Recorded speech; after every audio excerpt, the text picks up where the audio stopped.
മുണ്ടക്കൈ ചൂരൽമല ദുരന്തബാധിതരുടെ മൂന്നാം പട്ടികയിലും അപാകത ആരോപിക്കുകയാണ് ആക്ഷൻ കൗൺസിലുകൾ. പട്ടികയിൽ ഉൾപ്പെടേണ്ട പലരും ഉൾപ്പെട്ടില്ല എന്ന പരാതി വീണ്ടും ഉയരുന്നു.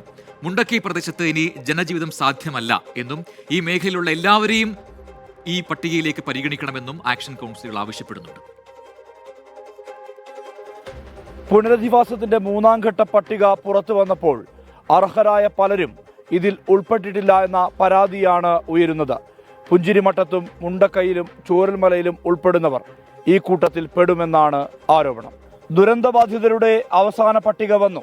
പടവട്ടിക്കുന്നും അട്ടമലയും അടക്കമുള്ള പ്രദേശങ്ങൾ ദുരന്തബാധിത പട്ടികയിലില്ല. മുണ്ടക്കൈ പ്രദേശത്ത് പലരും ലിസ്റ്റിൽ ഉൾപ്പെട്ടിട്ടില്ല എന്ന പരാതിയും ഉയരുന്നുണ്ട്. 2-3 ഘട്ട പട്ടികയിലെ പരാതികൾ സ്വീകരിക്കാൻ നടപടിയൊരുക്കിയിട്ടുണ്ട് ജില്ലാ ഭരണകൂടം. അവസാന ഘട്ട പട്ടികയിൽ 70 കുടുംബങ്ങൾക്ക് പുറമെ 16 കുടുംബങ്ങളെ കൂടി ഉൾപ്പെടുത്തണമെന്ന ശുപാർശ സർക്കാരിന് ജില്ലാ ദുരന്ത നിവാരണ അതോറിറ്റി നൽകിയിട്ടുണ്ട്. പട്ടികയിൽ അപാകതയുണ്ടെന്ന് ജനശബ്ദം ആക്ഷൻ കൗൺസിൽ. മുണ്ടക്കയിലെ ഭൂരിപക്ഷം നല്ലൊരു ശതമാനം ആളുകൾ അവിടെ തിരിച്ചുപോയി താമസിക്കേണ്ട അവസ്ഥ. അട്ടമല പ്രദേശത്തെ ആളുകൾ ഉൾപ്പെടുത്തിയിട്ടില്ല. ഇതും അപൂർണമായ ലിസ്റ്റാണ്. എന്താണ് ഗവൺമെൻറ് ഇങ്ങനെ ചെയ്യുന്നതെന്നറിയില്ല. ഈ 7 മാസം കഴിഞ്ഞു, ഇനി ഒരു ലിസ്റ്റ് തയ്യാറാക്കാൻ പോലും ഗവൺമെൻറ്റിന് കഴിഞ്ഞിട്ടില്ല എന്ന് പറയുന്നത് അങ്ങേറ്റം കഴിവുകേടാണെന്ന് തന്നെ പറയേണ്ടി വരും. മുണ്ടക്കൈയിൽ ഇനി ജനജീവിതം സാധ്യമല്ലെന്നും എല്ലാ കുടുംബങ്ങളെയും ഉൾപ്പെടുത്തണമെന്നും ജനകീയ സമിതിയും ആവശ്യപ്പെടുന്നു. ഞങ്ങൾക്ക് ഈ ലിസ്റ്റ് ഞങ്ങൾ അംഗീകരിക്കുന്നില്ല. കാരണം ഞാൻ അംഗീകരിച്ചിട്ട് കാര്യമില്ല. ഒരാളെ ഒറ്റയ്ക്ക് അവിടെ നിർത്തിയിട്ട് പോകാൻ കഴിയില്ല.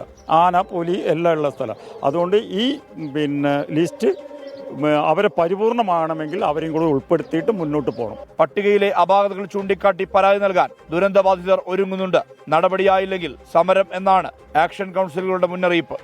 അവസാനമായി പുറത്തിറങ്ങിയ 2 പട്ടികയിലും ആക്ഷേപം ഉന്നയിക്കാൻ അവസരമുണ്ട്.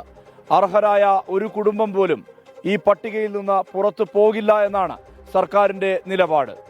മനു ദാമോദരനൊപ്പം സുർജിത് അയ്യപ്പത്ത്, 24 വയനാട്. പൊതുജനം കഴുതയല്ല സാർ. എന്തായാലും മുണ്ടക്കയിലെയും ചൂരൽമലയും ഈ പുനരധിവാസവുമായി ബന്ധപ്പെട്ടുകൊണ്ട് ഈ രീതിയിൽ ആക്ഷൻ കൗൺസിലുകളും ജനകീയ സമിതിയൊക്കെ സർക്കാരിനെ കുറ്റപ്പെടുത്തുന്നുണ്ട്. ആ സമയത്താണ് അല്പസമയം മുൻപ് റവന്യൂ മന്ത്രി കെ രാജന് തന്നെ ഒരു വിശദീകരണവും മറുപടിയൊക്കെ ഈ വിഷയത്തിൽ വന്നിരിക്കുന്നത്. മന്ത്രി ഇങ്ങനെ പറയുന്നു: സർക്കാർ ഈ ലിസ്റ്റ് തൊട്ടിട്ടില്ല.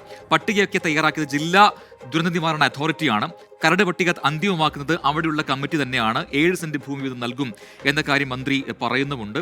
അത് ഈ ദുരന്തത്തിൽ ഇപ്പോൾ വീട് നഷ്ടപ്പെട്ടവരുടെ പട്ടികയാണ് പ്രസിദ്ധീകരിക്കുന്നത്, അതല്ലാതെ ദുരന്ത ബാധിതരുടെ പട്ടികയല്ല എന്നൊരു വിശദീകരണം കൂടി മന്ത്രി നൽകുന്നുണ്ട്. എല്ലാ ദുരന്ത ബാധിതരെയും ഉൾപ്പെടുത്തിയിട്ടില്ല, വീട് നഷ്ടപ്പെട്ടവരുടെ പട്ടിക മാത്രമാണ് ഇത് എന്നാണ് മന്ത്രിയുടെ വിശദീകരണം. അതിൽ ഈ പട്ടികയിൽ ഉൾപ്പെട്ടാൽ മാത്രമേ സഹായം ലഭിക്കൂ എന്ന് കരുതേണ്ട എന്നുകൂടി മന്ത്രി അനുബന്ധമായി പറയുന്നുണ്ട്. ഓപ്ഷൻ തയ്യാറാക്കാൻ കളക്ടറുടെ ഹിയറിംഗ് ഉടൻ നടത്തും എന്ന കാര്യം കൂടി മന്ത്രി വ്യക്തമാക്കുന്നു.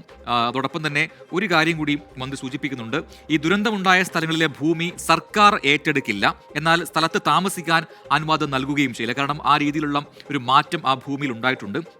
കൃഷി ഉൾപ്പെടെ മറ്റു ആവശ്യങ്ങൾക്ക് ഈ ഭൂമി ഉപയോഗിക്കാം എന്ന കാര്യം കൂടി റവന്യൂ മന്ത്രി സൂചിപ്പിക്കുന്നുണ്ട്. അതിൽ എന്താണ് ഇനി തുടർ പ്രതികരണങ്ങൾ ഈ ആക്ഷൻ കൗൺസിൽ നടത്തുന്നതെന്ന് നമുക്ക് കാത്തിരുന്ന് കാണാം.